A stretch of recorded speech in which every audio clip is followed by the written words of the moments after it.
ಬೇಸಿಗೆಯ ಸುಡು ಶಾಖದಿಂದ ನಿಮ್ಮನ್ನು ರಕ್ಷಿಸಿಕೊಳ್ಳುವುದು ಬಹಳ ಮುಖ್ಯ. ಜನರು ಬಿಸಿಲಿನ ಶಾಖದಿಂದ ತಮ್ಮನ್ನು ರಕ್ಷಿಸಿಕೊಳ್ಳಲು ಮತ್ತು ತಮ್ಮ ದೇಹವನ್ನು ತಂಪಾಗಿಡಲು ತಮ್ಮ ಆಹಾರದಲ್ಲಿ ವಿವಿಧ ಪಾನೀಯಗಳು ಸೇರ್ಪಡೆ ಮಾಡಿಕೊಳ್ಳುತ್ತಾರೆ. ಬೇಸಿಗೆಯಲ್ಲಿ ದೇಹವನ್ನು ತಂಪಾಗಿಡುವಲ್ಲಿ ಮಜ್ಜಿಗೆ ಪ್ರಮುಖ ಪಾತ್ರ ವಹಿಸುತ್ತದೆ. ಹಾಗಾದರೆ ಬನ್ನಿ ತಿಳಿದುಕೊಳ್ಳೋಣ, ದಿನಕ್ಕೆ ಎಷ್ಟು ಮಜ್ಜಿಗೆ ಕುಡಿದರೆ ದೇಹಕ್ಕೆ ಒಳ್ಳೆಯದು.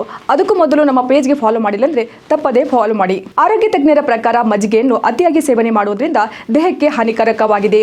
ಹೆಚ್ಚಿನ ಪ್ರಮಾಣದಲ್ಲಿ ಮಜ್ಜಿಗೆ ಕುಡಿಯುವುದರಿಂದ ಜೀರ್ಣಕ್ರಿಯೆ ಸಮಸ್ಯೆ ಉಂಟಾಗಬಹುದು. ಕೆಲವು ಜನರಲ್ಲಿ ಹೆಚ್ಚು ಮಜ್ಜಿಗೆ ಕುಡಿಯುವುದರಿಂದ ಗ್ಯಾಸ್, ಅಜೀರ್ಣ ಮತ್ತು ಹೊಟ್ಟೆ ಸಮಸ್ಯೆಗಳು ಉಂಟಾಗಬಹುದು.